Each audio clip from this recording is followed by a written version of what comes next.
Hello bankers, welcome back to sure increment. आज हम module A का चैप्टर 9 इंटरनेशनल इकोनॉमिक ऑर्गेनाइजेशंस, जिसके अंदर वर्ल्ड बैंक है, आईएमएफ इंटरनेशनल मॉनेटरी फंड है and WTO World Trade Organisation start करेंगे। Let us see what are the objectives of this chapter. इस chapter में हम इंटरनेशनल मॉनेटरी फंड के बारे में पढ़ेंगे, World Bank and its group members, World Bank और वर्ल्ड बैंक ग्रुप के बारे में पढ़ेंगे, वर्ल्ड ट्रेड ऑर्गेनाइजेशन के बारे में पढ़ेंगे, इंडिया और डब्ल्यूटीओ की रिलेशनशिप के बारे में पढ़ेंगे, कुछ रीजनल इकोनॉमिक कोऑपरेशंस के बारे में पढ़ेंगे और रीसेंट इंटरनेशनल इकोनॉमिक जो भी इश्यूज है उसके बारे में पढ़ेंगे। तो let us move to our first topic, international economic organisation, World Bank, IMF, etc. An international economic organization is the one that is created by a group of countries promote economic development and global trade. International economic organisation एक ऐसा organisation जिसके अंदर group of countries होती है जो economic development और global trade को promote करते हैं। इस ऑर्गेनाइजेशन का मेन जो पर्पस है वो यही है कि वो प्रमोट करे इकोनॉमिक डेवलपमेंट को और ग्लोबल ट्रेड को। There are 3 important international economic organizations that serve the globe by encouraging development, providing technical and financial support, financing, settling disputes, facilitating agreements, and so on. These 3 organizations are the World Trade Organization, International Monetary Fund, and World Bank. जो main 3 international economic organisations हैं वो है World Trade Organisation, International Monetary Fund and World Bank. ये तीनों organisations development को encourage करती हैं, different countries को फाइनेंशियल सपोर्ट देती हैं और कोई भी डिस्प्यूट्स होता है अगर कंट्री के बीच में उन्हें सेटल करती हैं। So let us discuss these 3 organizations one by one. Our first organization is International Monetary Fund. The IMF was formed in July 1944. India became a member of IMF on December 27, 1945. IMF जुलाई 1944 में form हुआ था और India IMF का member कब बना था? December 27, 1945. The IMF seeks to ensure long-term growth and prosperity for all 190 of its member nations. International Monetary Fund ये ensure करता है कि जो उसके अंडर 190 मेंबर कंट्रीज हैं उनमें लॉन्ग टर्म ग्रोथ हो और वो कंट्रीज प्रॉस्पर हो और उनमें economic development. It accomplishes this task through promoting economic policies that encourage finance stability and monetary cooperation, both of which are essential for productivity improvement, job creation, economic well-being. IMF ये task पूरा करता है economic policies को promote करके और जिसके कारण financial stability and monetary cooperation को बढ़ावा मिलता है, विच इन टर्न और इसी के कारण जॉब क्रिएशन होती है और इकोनॉमिक वेलबींग और एनहांस होती है, एक कंट्री की इकोनॉमिक डेवलपमेंट और बढ़ती है। Let us see some function of IMF। IMF के क्या क्या फंक्शंस हैं? Surveillance over member economic policies. IMF members are required to pursue economic policies that are consistent with IMF goals. The IMF has the legal authority to supervise member compliance and the mandate to review the economic situations of nearly every country in the world on regular basis. IMF के under जो countries हैं वो वैसी ही economic policies को pursue करती हैं जो IMF के गोल्स के साथ अलाइन होती हैं। जो IMF का विजन है, जो IMF की इकोनॉमिक पॉलिसीज हैं उसकी मेंबर कंट्रीज वैसी ही इकोनॉमिक पॉलिसीज परस्यू करती हैं। और IMF एक लीगल अथॉरिटी है, वो सुपरवाइज करती हैं सभी मेंबर कंट्रीज की कंप्लायंस को और रेगुलर बेसिस पे उन्हें मैंडेट देती हैं according to their countries economic situations.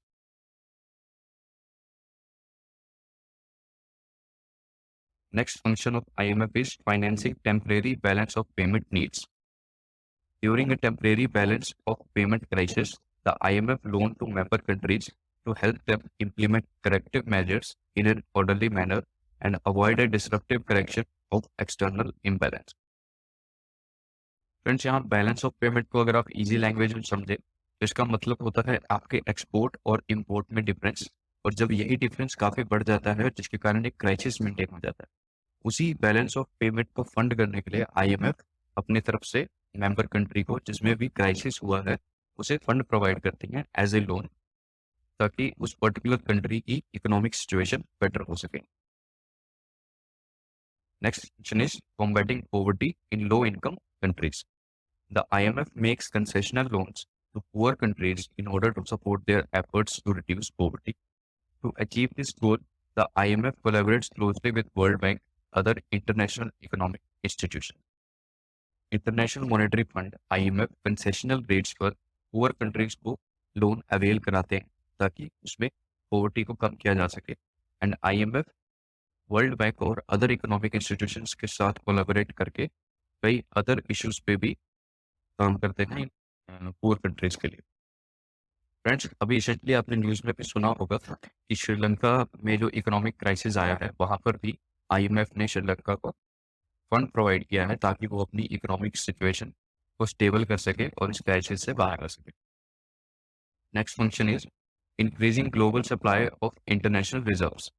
To augment international liquidity, the IMF has established an international reserve asset known as special drawing rights in 1969. SDR are hard currency assets that can be converted into convertible currencies. International Monetary fund ने एक international reserve asset बनाया 1969 में, जिसे SDR के नाम से जाना जाता है, जिसका मतलब है स्पेशल ड्राइंग राइट्स। अर्लियर जब SDR का फॉर्मेशन हुआ था तब SDR कुछ 0.88 ग्राम्स ऑफ गोल्ड के इक्विवेलेंट माने जाते थे। देन SDR $1 के इक्विवेलेंट पे आया और अब SDR को एक बास्केट ऑफ करेंसी की तरह देखा जाता है, जिसके अंदर टॉप 5 करेंसीज हैं। इस बास्केट के अंदर 5 करेंसीज हैं। First is US dollar, second is euro, third is Japanese yen, fourth is pound and fourth is Chinese renminbi. Let us move to our next topic, India's economic relationship with IMF। India के relationship IMF के साथ कैसे हैं, कैसे रहे हैं पास में, इस बारे में देख। India is a founding member of IMF। Finance minister is the ex officio governor on the board of governors of the IMF. In 1970, India was one of the 5 countries with the highest IMF quotas, and as a result, India was given a permanent seat on the executive board of directors. IMF served as crisis manager and crisis lender for its member countries. India IMF का एक founding member है and in 1970 1970 में India उन 5 countries में से एक था जिनका IMF में हाईएस्ट कोटा था, जिसके कारण इंडिया को एक परमानेंट सीट दे दी गई थी IMF के executive board of directors. IMF एक क्राइसिस मैनेजर और क्राइसिस लेंडर की तरह काम करता है ये मेंबर कंट्रीज। तो let us discuss special drawing rights. हमने पहले भी पढ़ा था कुछ ब्रीफ में, अभी डिटेल में देखते हैं स्पेशल ड्राइंग राइट्स क्या है। The SDR serves as unit of account of the IMF and other international organizations. The SDR is neither a currency nor the claim on IMF. SDR special drawing rights IMF की एक unit है जिसे other international organisations ने भी adopt किया है। SDR कोई hard currency नहीं है, ये एक बास्केट ऑफ करेंसी है जिसके अंदर 5 करेंसीज आती है। It is potential claim on the freely usable currency of IMF members and SDR can be exchanged for these currencies. जो टॉप 5 करेंसीज हैं जो SDR के बास्केट में हैं, IMF एज ए SDR उन्हें ग्रांट करता है और ये SDR लेटर ऑन एक्सचेंज किए जा सकती हैं इन 5 करेंसीज में। जो 5 करेंसीज थी मैं उन्हें दोबारा रिपीट करता हूँ। इस SDR की करेंसी बास्केट में जो करेंसीज हैं वो है US dollar, euro, Japanese yen, pound and Chinese renminbi. इसे जरूर ध्यान रखिएगा, इस पे क्वेश्चन आ सकता है। The SDR was initially defined as equivalent to 0.888671 grams of fine gold, which at the time was equivalent to $1. Initially, SDR को 0.88 grams of fine gold के equivalent माना जाता था और later on इसे $1 के equivalent भी माना जाता था। After the collapse of Bretton Woods system, the SDR was redefined as a basket of currency. Bretton Woods system के कोलैप्स के बाद SDR को रीडिफाइन किया गया और इसे एक बास्केट ऑफ करेंसीज के नाम से जाना जाने लगा। The SDR basket is reviewed every 5 years or earlier if warranted. to ensure that the basket reflects the relative importance of currencies in the world trading and finance. Basket को हर 5 साल बाद review किया जाता है या 5 साल से पहले अगर ज़रूरत पड़े तो रिव्यू किया जा सकता है। और इस रिव्यू में ये इंश्योर किया जाता है कि जो बास्केट में करेंसीज हैं वो रिलेटिवली इंपॉर्टेंट है या नहीं वर्ल्ड ट्रेडिंग और फाइनेंशियल सिस्टम को सपोर्ट करने के लिए। During the last review concluded in November 2015, the board decided that the Chinese renminbi met the criteria for SDR basket inclusion. Last review जो नवंबर 2015 में हुआ था, बोर्ड ने डिसाइड किया कि चाइनीज रेनबिनबी आरएमबी जो करेंसी है वो क्राइटेरिया को फुलफिल करती है और इसे एसडीआर बास्केट में इंक्लूड किया जा सकता है। Following the decision, the Chinese renminbi joined the US dollar, euro, Japanese yen and British pound sterling in SDR basket effective from October 1, 2016। और इस डिसीजन के बाद चाइनीज रेनबिनबी जो अनदर 4 करेंसीज हैं यूएस डॉलर, यूरो, जापानीज येन और British pound Stirling के साथ add हुई, जो कि इफेक्टिव हुआ 1 अक्टूबर 2016 से।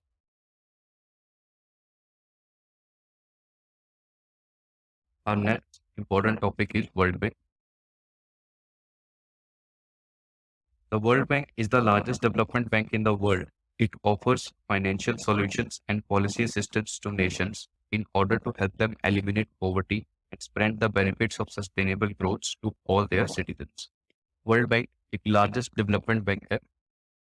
वर्ल्ड बैंक फाइनेंशियल सोल्यूशन देता है और पॉलिसी असिस्टेंस देता है अपने मेंबर नेशंस को, ताकि उनमें से पॉवर्टी को एलिमिनेट किया जा सके और एक सस्टेनेबल ग्रोथ को डेवलप किया जा सके उस मेंबर नेशंस के सिटीजन्स के लिए। The bank makes low interest loans to member nations and grants to poorest countries.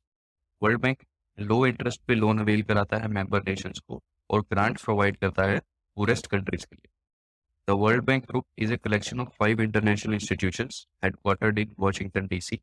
The World Bank Group comprises of the following 5 agencies. World Bank group एक 5 international institutions का group है जो कि headquartered है Washington DC में। ये 5 international institutions हैं, उन्हें देख सकते हैं आप।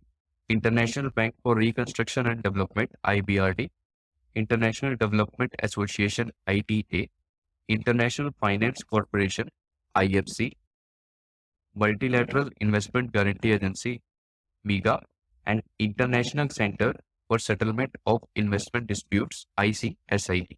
ये 5 मेंबर हैं world Bank group. India is one of the founding members of IBRD, IDA and IFC। ये इंपॉर्टेंट है। इंडिया फाउंडिंग मेंबर कौन कौन से ग्रुप का है? वर्ल्ड बैंक में जो इंस्टीट्यूशंस हैं उनमें से 3 का फाउंडिंग मेंबर है, IBRD का, international bank for reconstruction and development का, IDA इंटरनेशनल डेवलपमेंट एसोसिएशन का और IFC इंटरनेशनल फाइनेंस कॉर्पोरेशन का। इन तीनों का फाउंडिंग मेंबर है इंडिया। तो इन्हें एक एक करके डिस्कस करते हैं। International centre for settlement of investment disputes ICSID। ICSID was founded in 1966 to mediate and resolve legal disputes between international investors and states. It is part of and supported by World Bank Group, which is based in Washington DC. ICSID 1966 में found किया गया था। इसका जो main purpose है, main work, वो यही है कि जो लीगल डिस्प्यूट्स होते हैं बिटवीन इंटरनेशनल इन्वेस्टर्स या डिफरेंट स्टेट्स के बीच में जो भी लीगल डिस्प्यूट्स होते हैं उन्हें ये रिजॉल्व कराता है as a mediator. ICS World Bank Group का एक पार्ट है जो कि वॉशिंगटन डीसी में बेस्ड है। और next institution is multilateral investment guarantee agency MIGA। MIGA MIGA encourages foreign direct investment into developing countries by protecting investors against non-commercial and political risk, advising governments on how to attract investments and so on. MIGA encourage करता है foreign direct investments development countries में और investors को protect करता है different risk से as non commercial and political risk से, and governments को एडवाइस करता है कि वो फॉरेन इन्वेस्टमेंट अपनी कंट्रीज में कैसे अट्रैक्ट कर सकते हैं। Through foreign direct investment in developing nations, the organization aspire to stimulate economic growth, eliminate poverty and enhance people lives. और इस foreign direct investment से जो डिफरेंट डेवलपिंग नेशंस में मीगा के थ्रू किए जाते हैं, मीगा ये एस्पायर करता है कि इस इन्वेस्टमेंट से इकोनॉमिक ग्रोथ बढ़े, वहाँ कंट्रीज में पॉवर्टी कम हो और पीपल की जो जीवन शैली है, जो पीपल की लिविंग स्टैंडर्ड है, वो एनहांस हो। और next institution is International Financial Corporation (IFC). IFC encourages private sector investment in developing nations as a means of alleviating poverty and improving people's lives. India is one of the IFC founding members. IFC's single largest country exposure is to India. IFC जो main M है वो यही है कि IFC encourage करता है private sector investment Nations में, ताकि उस पर्टिकुलर नेशन से पॉवर्टी को एलिवेट किया जा सके, पीपल्स की लाइफ को, पीपल्स के लिविंग स्टैंडर्ड को एनहेंस किया जा सके। आईएफसी का फाउंडिंग मेंबर रहा है इंडिया। इंडिया 3 इंस्टीट्यूशंस का फाउंडिंग मेंबर था, हमने पहले पढ़े थे, आईबीआरडी का, आईएफसी का और आईडीए का। Let us discuss our next institution, International Development Association (IDA). IDA was established in 1960 to support world poorest countries and is responsible for delivering long-term interest-free loans to around 80 of the world's poorest countries. IDA 1960 में established हुआ था और इसका establish करने का main purpose यही था कि ये सपोर्ट करता है वर्ल्ड पूरेस्ट कंट्रीज को और एक long term interest free loan provide करते हैं। Around 80 different worlds purest countries में इन्होंने अभी तक लोन प्रोवाइड किए। IDA repayments are spread over 25 to 40 years with a 5 to 10 year grace period in between. And जो interest free loans IDA provide करता है का रीपेमेंट पीरियड 25 to 40 years के बीच में रहता है और इसी में 5 to 10 years का ग्रेस पीरियड भी प्रोवाइड किया जा सकता है। IDA also makes grants to nations that are in debt difficulties. IDA grants भी प्रोवाइड करती है डिफरेंट नेशंस को जिसमें डेप्ट डिफिकल्टीज होती हैं, जिसमें कुछ इकोनॉमिक क्राइसिस आया होता है, ऐसी नेशंस को IDA ग्रांट भी प्रोवाइड करता है। While the IBRD raises the majority of funding from global financial markets, IDA is primarily supported by contributions from the government of its wealthier member countries. IBRD जो fund raise करता है global financial market से करता है। On the other hand IDA के जो funds होते हैं वो गवर्नमेंट की कंट्रीब्यूशन होती है, उनसे गवर्नमेंट्स की जो कि वेल्थियर मेंबर कंट्रीज हैं वर्ल्ड बैंक ग्रुप की, उन गवर्नमेंट्स का कंट्रीब्यूशन होता है IDA में फंडिंग के लिए। Our next institution is International Bank for Reconstruction and Development. IBRD is an international development cooperative with 189 member nations. IBRD एक international development cooperation जिसमें 189 member nations हैं. It serves the World Bank Group mission as the world's biggest development bank by providing loans. The IBRD provides advice to nations that want to reduce poverty and enable sustainable development. IBRD world का biggest development bank है और ये world Bank group के mission को support करता है by providing loan provide करके and member Nations को एडवाइस देके, जिन मेंबर नेशंस को अपनी कंट्री में पॉवर्टी को रिड्यूस करना है और एक सस्टेनेबल डेवलपमेंट की तरफ जाना है, उन नेशंस को advice provide. Its primary mission is to provide financial and economic policy guidance to middle income countries and they navigate the path to increase prosperity.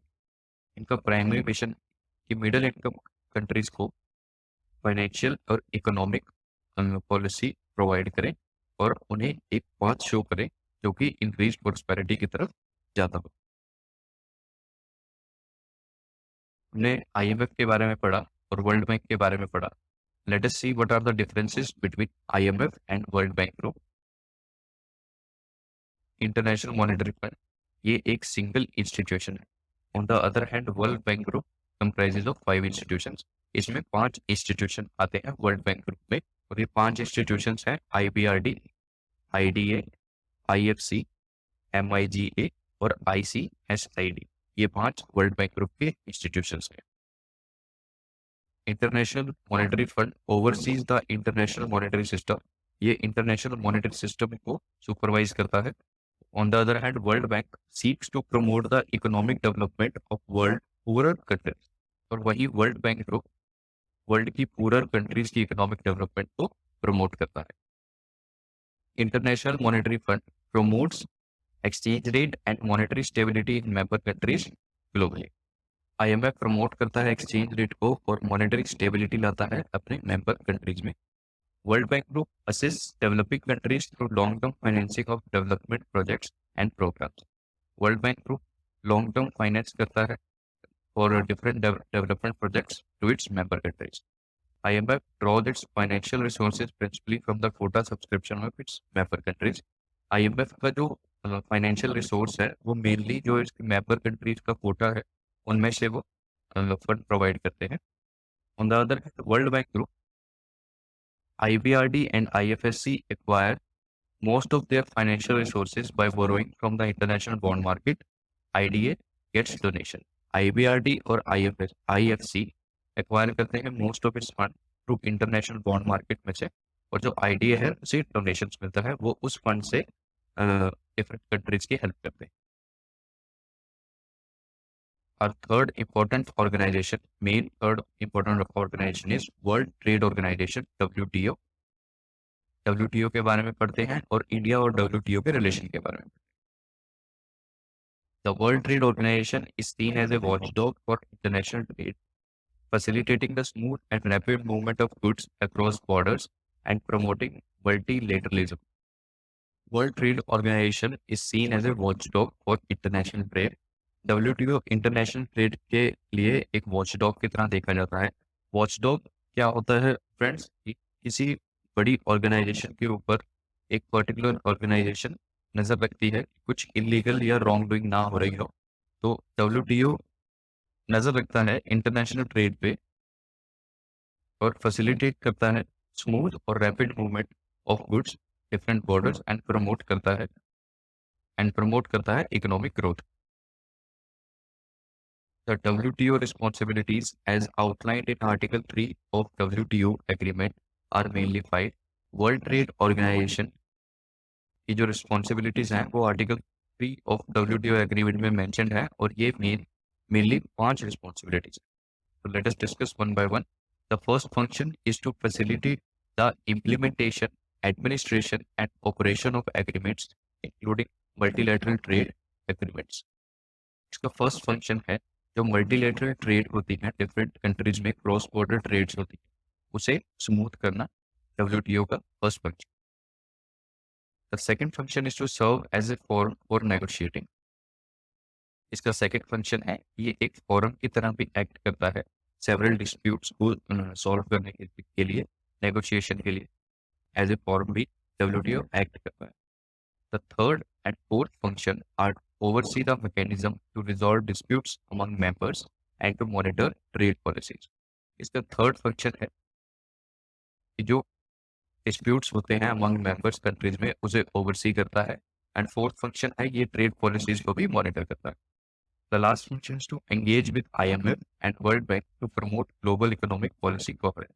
इसका लास्ट फंक्शन है WTO IMF और World Bank के साथ मिलकर global economic policies को promote करते हैं और इनके मेंबर कंट्रीज में सस्टेनेबल इकोनॉमिक ग्रोथ प्रोवाइड करते हैं।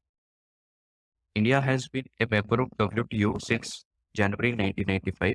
इंडिया WTO का मेंबर जनवरी 1995 में बना। As a developing country, India has played an important role in WTO proceedings, especially in expressing its own concerns as well as those for entire developing world। India Bharat ने एक developing country के तौर पे WTO की proceedings में एक important role play किया है, स्पेशली अपने खुद के कंसर्न्स को शो करता है इंडिया WTO प्रोसीडिंग्स में, और अदर एंटायर डेवलपिंग वर्ल्ड के जो कंसर्न्स हैं उन्हीं को उनको भी एक्सप्रेस करता है इंडिया WTO की प्रोसीडिंग्स में। WTO World Trade Organisation 12th ministerial conference. The WTO members reach historic agreement on response to fishing subsidies, food insecurity, and COVID-19 vaccinations during WTO 12th ministerial meeting in Geneva, which concluded on June 17, 2022। WTO 12th ministerial meeting जो कि Geneva में हुई जून 17, 2022 में, तो WTO के members ने एक historic agreement किया जो कि फिशिंग सब्सिडीज से रिलेटेड था और फूड इनसिक्योरिटी से रिलेटेड था। After 9 years, WTO members struck an agreement on fishery subsidies। 9 साल के बाद WTO मेंबर्स के बीच में एग्रीमेंट फुलफिल हो पाया है इस फिशरिंग सब्सिडीज के इश्यूज को लेकर। According to the agreement, India has the right to provide subsidies to fisher. इस एग्रीमेंट के अकॉर्डिंग इंडिया के पास राइट है कि वो फिशरमैन को सब्सिडीज प्रोवाइड कर सकते हैं।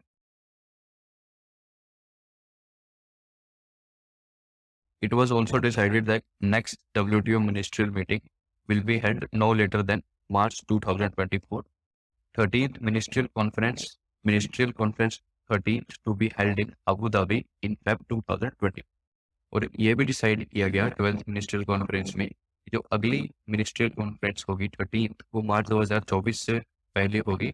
और इसी को देखते हुए जो 13th मिनिस्ट्रियल कॉन्फ्रेंस को रखा गया है अबू धाबी में फरवरी 2024 में। Let us discuss some regional economic corporations. कुछ regional economic corporations, उन्हें one by one discuss करते हैं। First is European Union. The European Union was established in 1993 following the signing of Maastricht Treaty. It is a collection of 28 nations that work together as an economic and political bloc. European Union 1993 में establish हुआ था under signing of Maastricht Treaty. European union एक 28 Nations का block है जो economic और political issues पे मिलकर काम करते हैं। The EU was awarded Nobel peace prize in 2012। इसी यूरोपियन यूनियन को 2012 में नोबेल पीस प्राइज भी प्रोवाइड किया गया था। और next regional economic cooperation is Eurozone. Founded in 1999, the Eurozone is an economic union comprised of 19 of 28 EU member states who have chosen the euro as their single currency and only legal tender. Eurozone एक economic union है जिसके अंदर 19 members है, जो उन वे 19 members जो European union के total 28 members में से हैं, जिन्होंने यूरो को अपनी सिंगल करेंसी और ओनली लीगल टेंडर के तौर पे एक्सेप्ट किया। The European Central Bank is Eurozone Central Bank in charge of monetary policy and is headquartered in Frankfurt, Germany. जो यूरोपियन सेंट्रल बैंक है वो यूरोजोन का सेंट्रल बैंक माना गया है जो कि हेडक्वार्टर्ड है फ्रैंकफर्ट, जर्मनी में। और next institution is SAARC, south Asian association for regional cooperation, SAARC. SAARC is a regional trade group based in Kathmandu that was founded in 1985. SAARC को 1985 में स्थापित किया गया काठमांडू में। सार्क 8 मेंबर, सार्क के अंदर 8 मेंबर हैं। कौन कौन से हैं? First is India, Maldives, Pakistan, Bangladesh, Sri Lanka, Bhutan, Nepal and Afghanistan. ये 8 मेंबर्स हैं सार्क ग्रुप में। Next regional economic corporation is ASEAN, Association for Southeast Asian Nation. Is a regional trade bloc based in Jakarta, Indonesia. ASEAN now includes 10 members: Indonesia, Philippines, Malaysia, Thailand, Singapore, Brunei, Vietnam, Laos, Cambodia and Myanmar. ASEAN एक regional trade block है जो Jakarta, Indonesia में based है। ASEAN में अभी total 10 members हैं जिसमें Indonesia है, फिलीपींस है, मलेशिया है, थाईलैंड है, सिंगापुर है, ब्रुनेई है, वियतनाम है, लाओस है, कंबोडिया है और Myanmar. The 39th Asian Summit was held in Brunei during October 26 to 28, 2021. तो 39th एशियन समिट हुई वो ब्रुनेई में हुई। कब हुई? अक्टूबर 26 से 28 को 2021।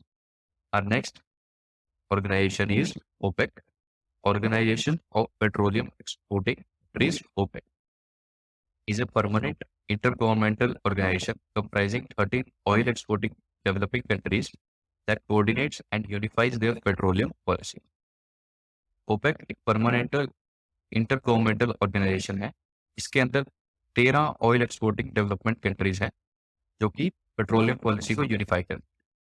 It was founded in Baghdad, Iraq, with the signing of an agreement in September 1960 by 5 countries, namely Islamic Republic of Iran, Iraq, Kuwait, Saudi Arabia and Venezuela. OPEC का स्थापना बगदाद, इराक में हुई थी अंडर एग्रीमेंट जो कि सितंबर 96 में agreed किया गया बाय 5 कंट्रीज, और वो 5 कंट्रीज थी Iran, Iraq, Kuwait, Saudi Arabia and Venezuela. They were to become the founding members of the organization, और यही 5 कंट्रीज ओपेक के फाउंडिंग मेंबर्स थे। OPEC members include Iran, Iraq, Kuwait, Saudi Arabia, Venezuela, Libya, the United Arab Emirates, Algeria, Nigeria, Ecuador, Gabon, Angola, Equatorial Guinea and Congo। ये सब members है OPEC के। OPEC headquarter is in Vienna. OPEC का जो headquarter है वो Vienna में। Qatar terminated its membership on 1 January 2019। Qatar ने ओपेक में से अपनी जो मेंबरशिप है उसे टर्मिनेट कर लिया था कब? जनवरी 1 ऑफ 2019 में। Our next organization is G7। The group of seven was established in 1975। G7 की स्थापना 1975 में हुई। Canada, France, Germany, Italy, Japan, the United kingdom and United states comprises the G7। G7 में 7 कंट्रीज आती हैं, Canada, France, Germany, Italy, Japan, United Kingdom, and United States। The G7 main goal is to debate and occasionally act in concert to help resolve global challenges with a particular emphasis on economic difficulties। इस G7 का main goal है कि मिलकर किसी एक particular global challenge या economic difficulties को solve कर।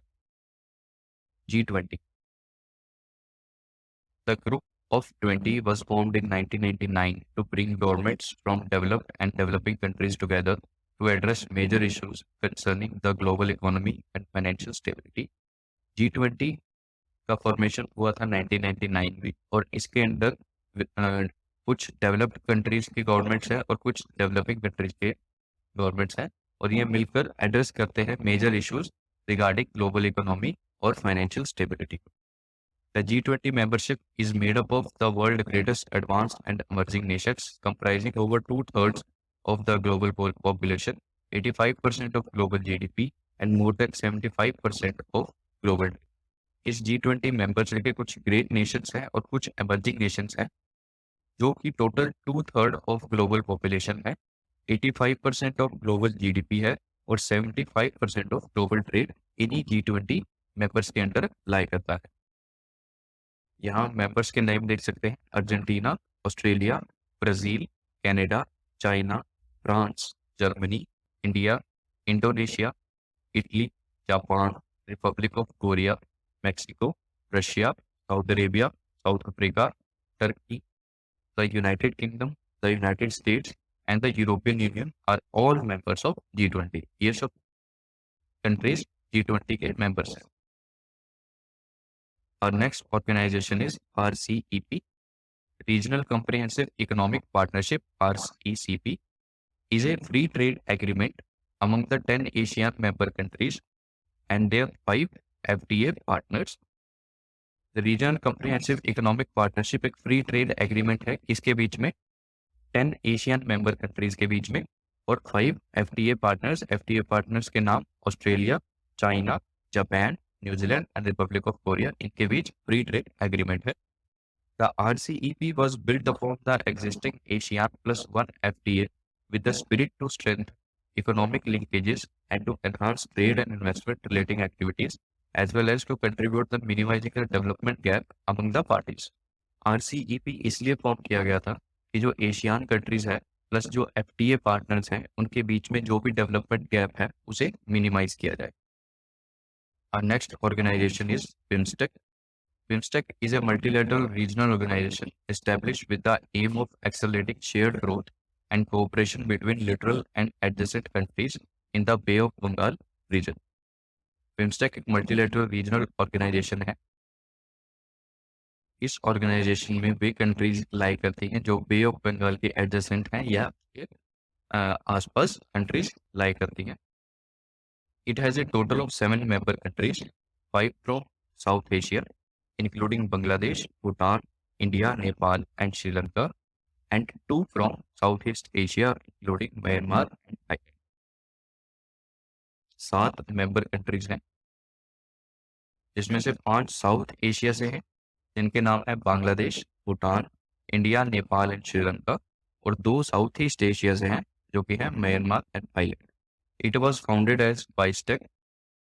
ये बिस्टेक की तरह फाउंड हुआ था जून 1997 में, and with the adoption of Bangkok Declaration with Bangladesh, India, Sri Lanka and Thailand as members, it became BIMSTEC and later on इसे बिम्स्टेक की तरह पे जाना जाने लगा।